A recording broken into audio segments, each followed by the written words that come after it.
What started as a routine promotional interview turned into television chaos when Hugh Jackman confronted Stephen Colbert about his relentless political agenda, leading to the most explosive talk show meltdown in recent memory. The Late Show's studio buzzed with its usual pre-taping energy as Hugh Jackman settled into the guest chair, his trademark smile masking what would soon become one of the most uncomfortable interviews in late-night television history. The Australian actor had arrived to promote his latest Broadway revival, expecting the standard friendly banter that had characterized his previous appearances on the show. Instead, he walked into what felt like an ambush. From the moment the cameras rolled, something felt different. Colbert's usual warmth seemed forced, his questions carrying an edge that hadn't been there in their past encounters. The host barely acknowledged Jackman's theatrical achievements before pivoting sharply into territory that had nothing to do with why the actor was there. "Hugh, you've been pretty quiet about the political climate lately," Colbert began, his signature smirk already forming. "As someone with such a massive platform, don't you think you have a responsibility to speak out against the current administration's policies?" Jackman shifted uncomfortably, his media-trained instincts kicking in. "Stephen, I'm here to talk about the show, the music, the performances." "But surely you can't ignore what's happening in the world," Colbert interrupted, leaning forward with the predatory gleam of someone who smelled blood in the water. "Your silence on immigration reform, on health care, on women's rights. It speaks volumes, doesn't it?" The audience sat in stunned silence as the tension in the room became palpable. This wasn't the playful back and forth they'd come to expect from Colbert's celebrity interviews. This was something else entirely, a host using his platform to corner a guest who had come in good faith to promote his work. Jackman's jaw tightened almost imperceptibly. Years of dealing with difficult press situations had taught him to stay composed, but Colbert was pushing boundaries that most professional interviewers wouldn't dare cross. "I prefer to let my work speak for itself, Stephen. I'm an entertainer, not a politician." "That's a luxury not everyone can afford, though, isn't it?" Colbert's voice carried a mocking tone that made several audience members visibly uncomfortable. "Easy to stay neutral when you're not the one being affected by these policies. Must be nice in that ivory tower of yours." The camera caught Jackman's, hands gripping the armrests of his chair, his knuckles whitening slightly.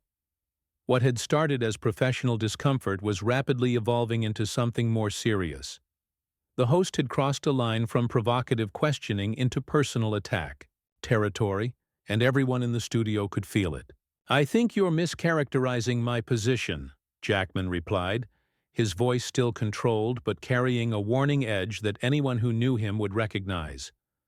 "I've always believed in using my platform responsibly, but I also believe in choosing my battles carefully." Colbert laughed, a harsh, dismissive sound that echoed uncomfortably through the studio. "Choosing your battles? That's rich. What you mean is staying quiet so you don't lose any fans, right? Can't risk those box office numbers by taking a real stand on anything that matters." The accusation hung in the air like a toxic cloud. Several production assistants exchanged worried glances, sensing that their usually reliable host was venturing into dangerous territory. This wasn't the calculated political commentary that Colbert was known for. This was personal, vindictive, and completely unprofessional. Jackman's composure finally began to crack, his years of Broadway training the only thing keeping him from erupting completely. "You know what, Stephen? I came here tonight as your friend, as someone who's supported this show and respected what you do. But right now, you're not acting like the person I thought I knew. Oh, spare me the disappointed." "Friend routine," Colbert shot back, his mask of television professionalism completely abandoned now. "You Hollywood types are all the same, happy to show up and smile for the cameras, but when it comes to actually standing for something meaningful, you disappear faster than a bad movie from theaters." The insult was delivered with such casual cruelty that audible gasps could be heard from the audience. This had gone far beyond uncomfortable television. This was character assassination being broadcast live, and everyone in the room knew it. Jackman's eyes flashed with genuine anger, and for the first time in the interview, Colbert seemed to realize he might have pushed too far. But instead of backing down, the host doubled down on his attack, apparently believing that his position of power made him untouchable. What he didn't anticipate was that Hugh Jackman had finally reached his breaking point, and what happened next would change both of their careers forever. The moment stretched like a taut wire before snapping. Jackman's voice, when it came, was deadly quiet, a tone that anyone who had worked with him in intense dramatic roles would recognize as genuinely dangerous. "You want to know what I really think, Stephen? I think you've forgotten what it means to be a decent human being." The studio fell into absolute silence. Even the camera operators seemed frozen, unsure whether they should keep rolling or cut away from what was rapidly becoming a career-ending moment for someone in that room. Colbert's smirk faltered for the first time, replaced by a flicker of uncertainty, as he realized the conversation had shifted into territory he hadn't anticipated. "I think you've become so drunk on your own perceived moral superiority that you've lost sight of basic respect," Jackman continued, his voice gaining strength with each word. "You invited me here under false pretenses, ambushed me with accusations, and then had the audacity to question my character because I won't dance to your political tune." Colbert attempted to regain control, leaning back in his chair with forced casualness. "Hugh, I think you're overreacting a bit here. This is just conversation." "No," Jackman cut him off sharply, standing up from his chair in one fluid motion that made everyone in the studio tense. "This isn't conversation. This is you using your platform to bully someone who came here in good faith. This is you thinking your audience gives you the right to be cruel." The host's face was beginning to flush, whether from embarrassment or anger wasn't clear. What was clear was that his usual quick wit had abandoned him entirely. For someone who made his living dismantling other people's arguments, he seemed remarkably unprepared for someone to turn the tables on him so effectively. "You sit behind that desk every night and tear people apart for entertainment," Jackman pressed on, his voice carrying the kind of projection that filled Broadway theaters. "You've made a career out of righteousness, but where's your righteousness when it comes to treating your guests with basic human decency?" Members of the audience were now visibly uncomfortable, some looking around nervously as if seeking an exit from the increasingly hostile atmosphere. The usual laughter and applause that punctuated Colbert's show had been replaced by an oppressive tension that seemed to press down on everyone present. Colbert finally found his voice, but it came out strained and defensive. "I'm holding people accountable, Hugh. That's what journalism is." "Journalism?" Jackman's laugh was harsh and bitter. "Is that what you call this ambush? You're not a journalist, Stephen. You're a performer who's convinced himself he's something more important. And the tragedy is, you used to be brilliant at it." The personal nature of that attack seemed to hit Colbert harder than anything else that had been said. His face darkened, and for a moment the mask of television professionalism slipped completely, revealing something ugly underneath. "You don't know what you're talking about." "I know exactly what I'm talking about," Jackman shot back. "I know what it's like to work with professionals who respect their craft and their colleagues. I know what it's like to be in rooms with people who understand that having a platform comes with responsibility. Not just to push your agenda, but to treat people with dignity." The production crew was now openly staring, their usual behind-the-scenes choreography completely abandoned as they watched their boss being systematically dismantled by someone who had clearly reached the end of his patience. Several staffers were whispering urgently into their headsets, probably trying to figure out whether they should cut to commercial or let the disaster continue to unfold. Colbert's composure was cracking visibly now, his hands trembling slightly as he gripped his desk. "You come on my show. You play by my rules." "Your rules." Jackman's voice rose for the first time, filling the studio with an intensity that made several people physically recoil. Your rules include humiliating guests? Your rules include personal attacks? Your rules include abandoning every principle of professional conduct? The confrontation had reached a fever pitch that no one in the room had ever witnessed before. What had started as a routine celebrity interview had devolved into something primal and raw, with two powerful personalities locked in a battle that seemed to transcend the immediate conflict and tap into something much deeper and more personal. Colbert's face was now flushed red, his usual calculated demeanor completely shattered as he struggled to regain some semblance of control over a situation that had spiraled completely beyond his grasp. "You're out of line, Hugh. This is my show, and I won't be lectured by some actor who thinks he's above having real conversations about real issues." The desperation in his voice was palpable, but rather than diffusing the situation, it only seemed to fuel Jackman's righteous anger.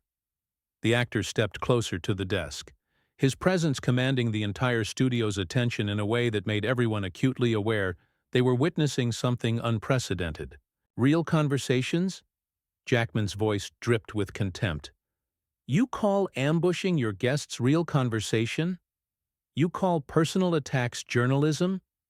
Stephen, the only thing real about this is how clearly you've shown everyone exactly who you really are when the cameras are rolling." The audience sat in stunned silence, many covering their mouths in shock as they watched their beloved late-night host being systematically destroyed by someone they had expected to see sharing laughs and promoting a Broadway show. The cognitive dissonance was written across their faces. This wasn't the Stephen Colbert they thought they knew. A producer finally appeared at the edge of the stage, frantically gesturing toward the cameras, but neither man seemed to notice or care. They were locked in their own private war now, with the entire studio merely serving as an unwilling battlefield for grievances that ran much deeper than tonight's confrontation. "You want to know what's really pathetic?" Jackman continued, his voice gaining the kind of theatrical power that had made him a Broadway legend. "You've surrounded yourself with people who tell you how brilliant and important you are, and you've started believing it. You think your political opinions make you morally superior, but you can't even treat a guest with basic courtesy." Colbert shot up from his chair, his composure finally completely abandoned. "Don't you dare lecture me about morality. I've spent years fighting for what's right, while you've been playing dress-up and singing songs." The insult hung in the air like a slap, and something dangerous flashed in Jackman's eyes. Several crew members actually took involuntary steps backward, as they sensed the conversation had crossed into truly volatile territory. The temperature in the room seemed to drop as Jackman's voice became deadly quiet. "Playing dress-up?" The words came out barely above a whisper, but they carried more menace than any shout could have. "Is that what you think I do? Is that what you think about every person in this industry who doesn't bow down to your particular brand of sanctimony?" The host realized immediately that he had made a catastrophic error, but it was far too late to take it back. Jackman's entire demeanor had shifted into something that anyone who had seen him play Wolverine would recognize: controlled fury barely held in check. "Let me tell you something about playing dress-up, Stephen," Jackman said, his voice now carrying the kind of intensity that made everyone in the studio hold their breath. "I've spent decades perfecting my craft, working with some of the most talented people in the world, bringing joy and meaning to millions of people's lives. What I do matters. To people, what I do makes a difference." He paused, letting the weight of his words settle over the increasingly uncomfortable studio audience, before delivering what would become the most quoted line of the entire confrontation. "But what you do is hide behind a desk and tear people down for applause. You've turned cruelty into entertainment and convinced yourself it's noble. At least when I'm playing a character, I'm honest about what I'm doing." The accusation hit Colbert like a physical blow, his face going pale as the full implications of what Jackman was saying sank in. The host opened his mouth to respond, but no words came out. For perhaps the first time in his television career, Stephen Colbert was completely speechless. The silence stretched on for what felt like an eternity, broken only by the nervous shuffling of feet and the barely audible whispers of crew members who had never seen anything like this unfold on their stage. Camera operators continued filming, unsure whether they should stop, but unwilling to miss what was clearly going to be television history. Jackman straightened his jacket with deliberate precision, his movements controlled and purposeful, as he prepared for what everyone in the room sensed would be his final statement. The actor's eyes never left Colbert's face as he delivered words that would echo through social media and entertainment news for weeks to come. You know what the real tragedy is here, Stephen? Jackman's voice carried the weight of profound disappointment rather than anger now, which somehow made it even more devastating. I used to respect you. We all did. You were brilliant, funny, and yes, you held people accountable. But you did. It with wit and intelligence, not with this petty cruelty you've devolved into. The words hit Colbert harder than any of the previous attacks because they carried the sting of truth. Several audience members nodded unconsciously, recognizing the validity of what Jackman was saying about their host's transformation over the years. But somewhere along the way, you stopped being a comedian and started being a bully with a platform, Jackman continued, his voice now carrying the kind of gravitas that had made him one of the most respected actors of his generation. You've forgotten that the people who come on this show are human beings, not just props for your political theater. Colbert finally found his voice, but it came out weak and defensive. Hugh, I think you're being overly dramatic here. This is just how interviews work. No, Jackman cut him off with finality. This is how your interviews work now. This is what you've chosen to become. And it's beneath the person I thought you were. The actor turned to address the stunned audience directly, his Broadway training allowing him to project his voice to every corner of the studio. Ladies and gentlemen, I came here tonight to share something I'm passionate about. A beautiful show with incredible music and performances that celebrate the human spirit. Instead, I've been subjected to a character assassination by someone who seems to have forgotten what entertainment is supposed to be about. Several audience members began to applaud spontaneously, a scattered clapping that grew stronger as more people joined in. The sound seemed to physically pain Colbert, who sank back into his chair as he realized he was losing his own audience in real time. I've worked with some of the most talented, generous, and professional people in this industry, Jackman said, his voice carrying clearly over the growing applause. And I can tell you that what happened here tonight has nothing to do with holding people accountable or asking tough questions. This was simply mean-spirited, unprofessional, and frankly, embarrassing to watch.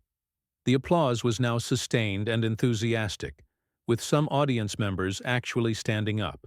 The cameras captured Colbert's face as he watched his own audience turn against him in favor of his guest, a humiliation that no late-night host had ever experienced in quite this way. Jackman waited for the applause to die down before delivering his final blow. Stephen, I hope you find your way back to being the person who could make people laugh without making them feel small, because that person was actually worth watching. With that, Jackman removed his wireless microphone with calm precision and placed it carefully on Colbert's desk. The gesture was performed with such deliberate dignity that it felt more damning than any tantrum could have been. The actor then turned and walked toward the exit with his head held high, leaving behind a studio full of shocked faces and one utterly devastated host. The cameras followed Jackman's exit, capturing every step of his dignified departure, while Colbert sat frozen at his desk, apparently unable to comprehend what had just happened to him. The audience continued to applaud Jackman even as he disappeared backstage, their enthusiasm a stark contrast to the dead silence that surrounded their host. When the applause finally died down, Colbert attempted to regain control of his show, but his voice cracked as he spoke. Well, we'll be right back after these messages. But everyone in that studio knew there would be no coming back from what they had just witnessed. The footage would be online within hours, sparking heated debates about professionalism, respect, and the responsibility that comes with having a platform. Social media exploded with clips of Jackman's most powerful moments, while Colbert's reputation suffered immediate and severe damage. Entertainment industry insiders who had long whispered about Colbert's increasingly hostile behavior toward guests finally had their smoking gun, and the fallout was swift and merciless. The incident became a watershed moment that reminded everyone in the industry that respect and professionalism aren't optional. They're the foundation upon which all successful entertainment is built. As Jackman later told reporters, sometimes, the most important performance you can give isn't on stage or screen, but in standing up for basic human decency when it matters most.